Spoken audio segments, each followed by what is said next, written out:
আজকের আবহাওয়াটা একদমই মেঘলা, একটু পর বৃষ্টি হচ্ছে, মানে একদমই মেঘলা বলা ভুল, মেঘ আর রোদ বেরোতে টাইম লাগছে না, এই আর কি। কি করো তুমি আবার? হ্যাঁ, থালা বাসন ধুতে এসে আমি বললাম না যে থাক, আমি বললাম যে থাক আমি পরে ধোবো, উনি ধুতে চলে এসে ওইগুলি নিয়ে যাই ওই পাশে, নাহলে আবারও মানে 2 মিনিটও হলো না বৃষ্টি পড়লো, জামা কাপড়গুলো আবারও তুললাম, তারপরে আবার এখন হচ্ছে দেখি পুরো পরিষ্কার আবহাওয়া। সোনামা ঘুমাচ্ছে এখন, খাওয়া দাওয়া ভাত তো খেতেই চাইছে না, একটা ডিম সেদ্ধ করে যাই হোক খাওয়ালাম, উঠলে আবার কি খাওয়াবো আমি সেই চিন্তায় পড়ছি। দেখো আকাশটা কত সুন্দর লাগছে, এরকম সুন্দর আকাশ, নীল নীল আর সাদা সাদা মেঘ, দারুণ লাগে দেখতে, খুব সুন্দর লাগছে, সুন্দর হাওয়াও দিচ্ছে। নারকেল গাছগুলো কত সুন্দর লাগে না, বড় বড় হয়ে গেলে দেখতে।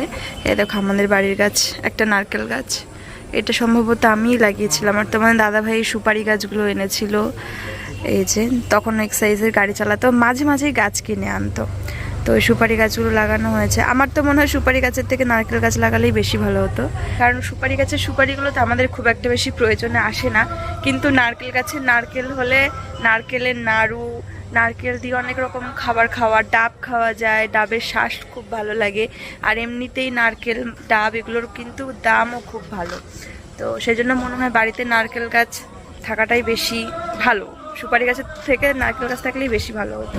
সোনামাকে এখন একটু পিডিয়াশিওর খাওয়াচ্ছি, খাওয়া দাওয়াতে তো পুরো অরুচি, তাই এটাই ও একটু খেতেও চাইছে, আর তার পাশাপাশি একটু খাওয়ানোরও দরকার ছিল এখন আমার ওকে। আর মা আমাকে ভাত খাইয়ে দিচ্ছিল শাকের ঝোল দিয়ে আর একটুখানি মাছ দিয়ে, আর মার কাছে সন্তান সবসময়ই ছোট, তাই না? আর আমি একটু ব্যস্তও ছিলাম, শরীরটাও ভালো না, খেতেও ভালো লাগে না, তো মা হাতে করে একটু খাইয়ে দিলে সেটার স্বাদ অনেক বেশি ভালো লাগে।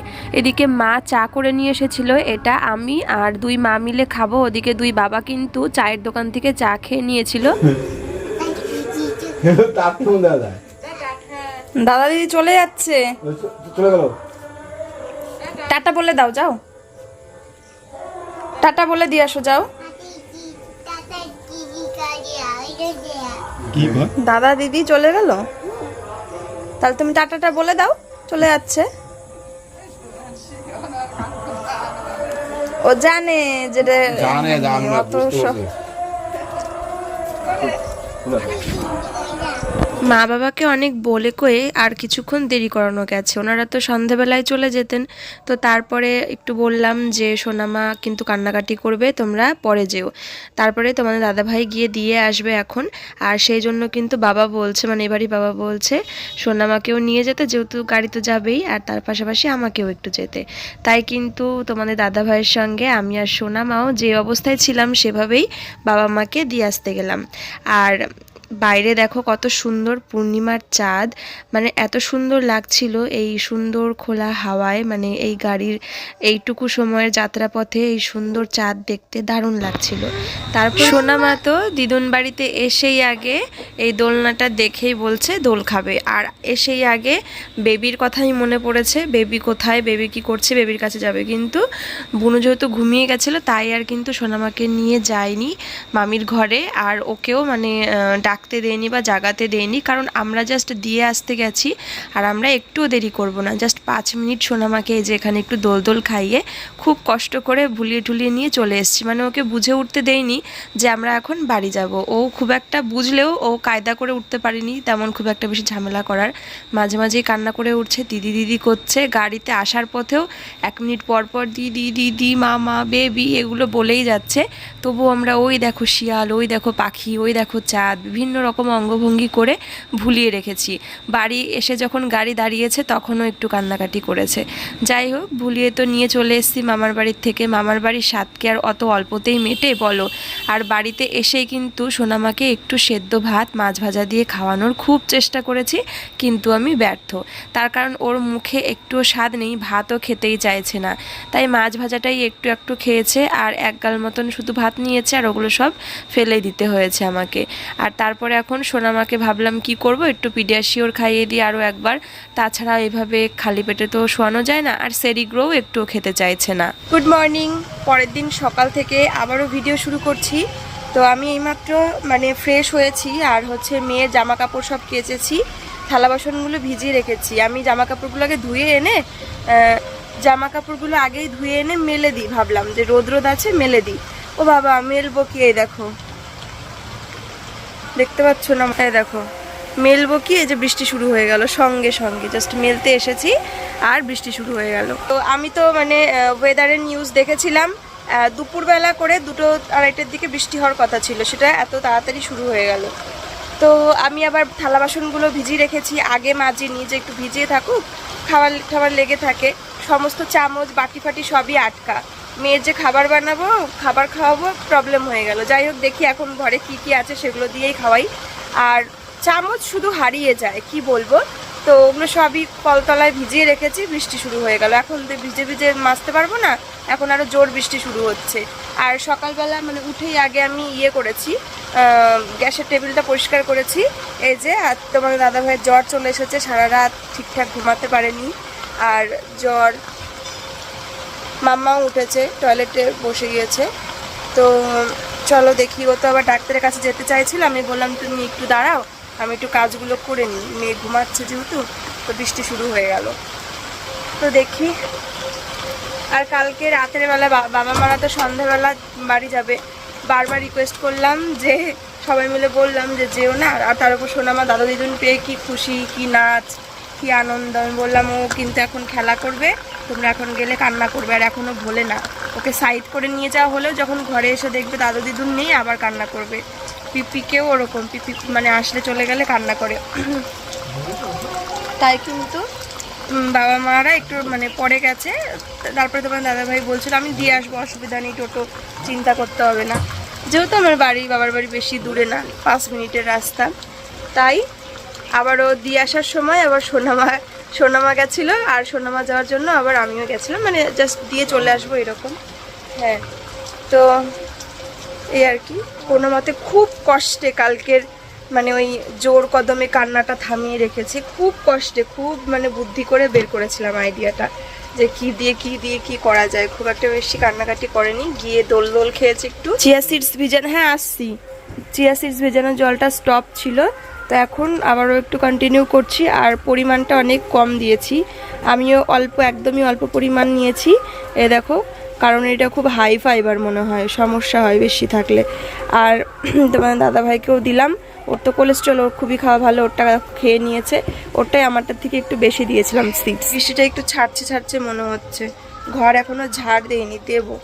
আগে দেখি মেয়েটার কাছে একটু যাই, তারপরে ওর খাবারটাও বানাবো, কি আছে না আছে দেখি। দেখো জ্বর এসছে, আছে জ্বর এখনো, দেখি গরম গা এখনো। কালকে রাতে এত পাওয়ার খেলাম একটা, জ্বর নামিনি রাতে, সে তো 3 ঘন্টা পর, 3-4 ঘন্টা পর হয়তো। বাবাটা কই, ড্রেস খুলে গেছে। এ বাবা, এইভাবে কে বেঁধে দিয়েছে ড্রেস তোমার? কোনটা? ওই ড্রেসটা ভালো ড্রেস, এটা দুদু।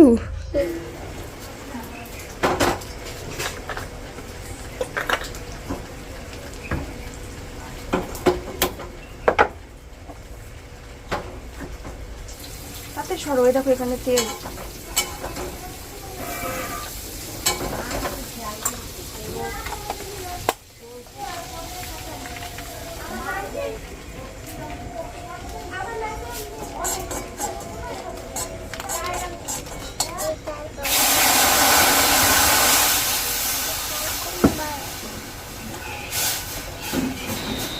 সুজিত হতে খুব বেশি সময় লাগে না। আমি এখন খেয়ে নেব একটুখানি এই চিয়া সিডস ভেজানো জলটা। তোমরা অবশ্যই জেনে থাকলে আমাকে কমেন্টে জানিও এর কতটা উপকারিতা, বা এর কোনো অপকারিতা বা কোনো সাইড এফেক্ট আছে কি না সেটাও অবশ্যই জানিও। তো আমি খুবই অল্প পরিমাণে এটা খাচ্ছি, কারণ এর আগে আমি 2-3 দিন এটা খেয়েছিলাম কন্টিনিউ, সেটা 1 চামচ মতন দিয়ে খেয়েছিলাম। তাতে আমার একটু মনে হচ্ছিল সমস্যা হচ্ছে, সেই জন্য আমি এর পরিমাণটা অনেক কমিয়ে দিয়েছি। ওদিকে বৃষ্টিটা দেখছি চট করে থেমে গেল। গেল। এই রোদ উঠছে, এই মেঘ করছে, এই বৃষ্টি নামছে, এই বৃষ্টি ছাড়ছে, কখন যে কি হচ্ছে বুঝতেই পারছি না। দেখো কত রোদ উঠেছে, আমাকে মাথায় ওড়নাটা দিয়ে জামা কাপড়গুলো মেলতে হলো। তো জামা কাপড়গুলো মেলে দিলাম, বৃষ্টি যেহেতু ছেড়ে গেছে। এদিকে আমার সোনামা কত যত্ন করে তার পুতুলকে খাবার খাওয়াচ্ছে, আবার মনে হয় বাইরে যাচ্ছে খাবার আনতে। তো সোনামার খাবারটা ঠান্ডা হতে হতে আমি এখন বিছানাটাও তুলে নেব। আর মেয়েটা একটুখানি মানে বায়না করছিল আমার কাছে আসার জন্য, তো বিছানাটা তুলে ওকে একটু কোলে নেব। এই খাবার খেতে চাইছে না, যদি খাবার না খায় তাহলে পরে কেমন হবে বলো তো? এমনিতেই শরীরটা কি অবস্থা। আর মানে আমরা তো বড়রা ঠিক আছে, আজ জ্বর, শরীর খারাপ, দুদিন পরে আবার মানে বাচ্চারা না খেলে কেমন লাগে বলো তো? একটু পাতলা করে সুজি করেছি, সেটা ওর না না না, খুব কষ্ট করে খাবার খাওয়াতে হচ্ছে। আর ভাতে তো পুরো অরুচি, কালকেও ওরকম সুজি খাওয়ানো, ডিম খাওয়ানো, এইসব মানে টুকটাক খাবারগুলো খাইয়ে খাইয়েই রাখছি। আর এখনও সুজি করলাম, আর রাত্রেবেলা আবারও ভাত খাওয়াতে গেলাম, বলছে খাবে না। ভাত কিছুতেই খাওয়াতে পারলাম না, প্রায় 30-40 মিনিট চেষ্টা করলাম, খেলো না। দেখো আমার চুলেও সুজি লেগে গেছে ওকে খাওয়াতে খাওয়াতে, তো খেলো না। ওই ভাত খেলো না, তারপরে আবার একটু পিডিয়াশিওর গুলিয়ে খাওয়ালাম, কি করব। তো চলো এখন দেখি, চেষ্টা করে করে সুজিটা খাওয়াই, মুখের মধ্যে নিয়ে বসে থাকে। সেদ্ধ বসিয়েছিল তোমার দাদা ভাই, এবারও ভাত খেয়েছে, সব ভাত খেতেও পারেনি। আর কালকে তো মা হচ্ছে যে কাতলা মাছ ভাজা নিয়ে এসেছিল, সেটা দিয়ে আজকে রান্না করেছে মা তরকারি এ বাড়িতে। কিন্তু বলো তো কি, জ্বর ঠর আসলে মাছ খাওয়া যায় না, আমি দেখেছি, আমারও একটা অভক্তি হয়ে যায় প্রচণ্ড পরিমাণে, মাছে গন্ধ লাগে। তো ওই জন্য মানে খুব একটা বেশি খেতে পারিনি ভাতও। আর হচ্ছে ডিম সেদ্ধটা জ্বর আসলে, ঠান্ডা লাগলে মানে আমাদের একটু মৌসুমি ডিম এগুলো খুবই জরুরি খাওয়া। আবারও ঠান্ডা, মানে সেই অ্যালার্জি ওষুধ খেয়েছিলাম, কালকে ঠিক ছিলাম, আজকে আবারও ঠান্ডা ঠান্ডা শুরু হয়ে গেল। তো যাই হোক, এই যে সোনামার জন্য আছে, আমিও একটা খাবো। আর এই যে তোমার দাদাভাইকে দুটো ডিম সেদ্ধ দিয়ে দিই। না, ওর ঠান্ডা লেগেছে, জ্বর এসেছে, ওই জন্য বলছে আমি একটু আড়ালে থাকি। পাশের ব্যবসার ঘরেই বিছানা চাদর একটা কোনো মতে পেতে শুয়ে পড়েছে। পাপড়ি ফল কাটছে এখন। এই যে মৌসুম্বি কাটলাম, খাবা? এই যে দেখো মৌসুমি কেটেছে। এই যে বেদানা ছাড়াবো। আর দেখো আমাদের গাছের পেয়ারা দানায় ভর্তি। খাচ্ছ তুমি? টেস্ট ও টেস্ট, তাই বলছি না বলে বাবা লে না দেবো তো, দাদা ফাটিয়ে নি, যে খুলে নি। এই দেখো ভালো খেয়েছে মনে বেদানা। হ্যাঁ, একটা সময় ছিল মেয়েকে আমি বেদানার রস করে খাওয়াতাম, আর এখন দেখো সোনামা একা একাই খেতে পারছে। দেখি বাবাকে দেখিয়ে খাবে। হ্যাঁ, বাবাকে দেখি দেখি খাও। দেখি করো, তা বলে উত্তরটা। এখন তাহলে সোনামাকে দেই, কি করে সারতে পারছি না, ও চাইছে, তার মানে ওর ভালো, মানে নিচেগুলো খায় না, নিচেগুলো আমাদেরকে ছাড়িয়ে দিই কিছুটা। পাপড়ি একটু ফল কেটে দিল, এখানে মৌসুমি রয়েছে, লেবু প্লাস বেদানা। তো চলো একটু একটু করে খাই, আমি আর ভাই আছি। অনেকগুলো থালা বাটি বাসনপত্র এঁঠো হয়েছিল, তাই সেগুলো মেজে ধুয়ে নিলাম। আর একটা বিছানার চাদর, আর তার পাশাপাশি তোমাদের দাদা ভাইয়ের একটা টি শার্ট, আর মেয়ে আরও কয়েকটা জামা কাপড় নোংরা করে ফেলেছিল, সেগুলোও কেচে দিলাম। তো যেহেতু বাইরে বৃষ্টিটা ছেড়েছে আর এখনও বেলা আছে, তাই ভাবলাম যেগুলো কেচে দিই, দেরি করব না, জলটা তো ঝরে যাবে, তারপরে ঘরের মধ্যেও মেলে দেওয়া যাবে। আর এখন স্নানটাও সেরে নেব। বাবা, একটা ছোট কিছু হালকা কিছু করতে গেলেই মনে হচ্ছে যেন জীবন বেরিয়ে যাচ্ছে। তো এই যে বিছানা চাদরটা কাচলাম, কারণ তোমাদের দাদাভাই তো মানে ওর জ্বর এসছে, কালকে জ্বর গায়ে এটা মুড়ি দিয়ে শুয়েছিল, তো সেই জন্য এটা কেচে দিলাম। কারণ সেইটা আবারও ইউজ করা বা কম বেশি বাচ্চা কাচ্চা আছে, ওদের সংস্পর্শে আসা ভালো হবে না। তো রোদ যেহেতু আবার উঠেছে, আর যেহেতু সম্ভব হলো হরান মানে হাঁপাতে হাঁপাতে হলেও, তো তাই ধুয়েই দিলাম। মেয়ের জামাগুলো সকালে ধুয়ে দিয়েছিলাম, সেগুলো প্রায় শুকিয়ে গেছে, আবার রোদে মিলেছে, দুবারের মধ্যে তোলা হয়েছে। তারপরে আবারও টয়লেট করেছিল, নোংরা করেছিল, সেগুলোও ধুলাম। তো আমার দাদাভাই সাদা টি শার্ট ধুলাম, ও মানে বেশি দিন ওর টি শার্ট যায় না, সব টি শার্টগুলো কিনবে আর নোংরা করবে, নষ্ট করে ফেলবে, যেখানে সেখানে দলা করে রেখে দেবে ঘেমে চুমে, আর সেগুলোতে কালো স্পট পড়ে গিয়ে নষ্ট হয়ে যায়, খুব মানে ওর জামা কাপড় নষ্ট করে। তো সেটা ধুয়ে দিলাম, সেটাও মানে মোটামুটি নষ্ট করেই ফেলেছে। বিছানাটা কেচে দিলাম, এবার চলো স্নানটা করে আসি। আর তার আগে ওই যে মেয়ের খাবার রান্না, ফল টল কেটেছিলাম, আরও মাখামাখি হয়েছিল, ভাত খেয়েছি আমি কটা, তোমার দাদাভাই কটা, থাল ঠাল ওগুলো সব ধুয়ে রাখলাম, মেজে ধুয়ে রাখলাম। ধুয়ে জামা কাপড় ধুতে যাব, তখন বাবা এসছে, তাই বাবাকেও আবার ভাত বেড়ে দিলাম। বাবা ভাত খেলো, তারপরে আমি এই যে জামা কাপড় ধুয়ে মিললাম। ঘর মোছার ক্ষমতা আমার নেই এখন, যে আমি আবারও জল টেনে এনে এখন মানে হাঁপাতে হাঁপাতে শরীরের সর্বশক্তি ক্ষয় করে এখন ঘর মুছবো, আমার সেই ক্ষমতা নেই। এখন স্নানটা করব, তারপরে মেয়েকে তো ভাত খাওয়াতেই পারছি না, কি যে বলবো। যাই হোক, একটা মৌসুম্বি রস খাইয়েছি, কয়েকটা বেদানা খেয়েছে, মানে দানা আর কি, নিজের থেকে খেয়েছে ওটা, খুব বেশি খাইনি। আর হচ্ছে ডিম সেদ্ধ করে রেখেছি, ওটা ওকে খাওয়াবো। তারপরে দেখি ডিম সেদ্ধটা খাওয়াবো, তারপর দিদুন কালকে আবার কেক কিনে দিয়েছিল, সেগুলো যদি খায় 2 পিস খাবে, তারপর আবার ঘুম পাড়াতে হবে, ভিডিও এডিট করতে হবে আমার। তো চলো আগে স্নানটা করে আসি, তারপরে ভিডিওর কাজটা শুরু করে দিই যতক্ষণ না মেয়ে আসে, বা যদি এসে যায় তাহলে ওকে খাওয়াবো, আর না আসলে ভিডিওর কাজ শুরু করব। তো ঘরে এসে দেখলাম যে মা নেই, মানে মা মনে হয় সোনামাকে নিয়ে তার মানে একটু বাইরে ঘুরতে গেছে, তাই এই সুযোগে আর কি একটু ফাঁকায় ফাঁকায় কাজগুলো সেরে ফেলা যাবে। উফ বাবা, শরীরটা ভালো লাগে না, মাঝে মাঝে পেটের মধ্যে পাকায়, গায়ের মধ্যে অস্বস্তি লাগে। আজকে আবার ঠান্ডা লাগছে, মাথাটা মানে আমার শ্যাম্পু করার দরকার, কিন্তু শ্যাম্পু করলে ঠান্ডা আরও ভালো করে যেন জাকিয়ে বসবে মানে শ্যাম্পু করলে। কিন্তু আমার এখন মানে স্ক্যাল্পের অবস্থা ভীষণই খারাপ, মনে হচ্ছে যে শ্যাম্পু করে একটু ফ্রেশ হই, কিন্তু সেটা এখন করলেই শরীর খারাপ হবে। মানে ঠান্ডা লাগলো, জ্বর আসলো, অ্যালার্জির ওষুধ, জ্বরের ওষুধ ওগুলো খেলাম। আর ওই অ্যালার্জির ওষুধ খেলে, মানে ঠান্ডার জন্য তো অ্যালার্জির ওষুধ খেতে হয়, সর্দি হাঁচি, নাক দিয়ে জল পড়া, তো ওটা খেলে আমি আর মাথা তুলতে পারি না।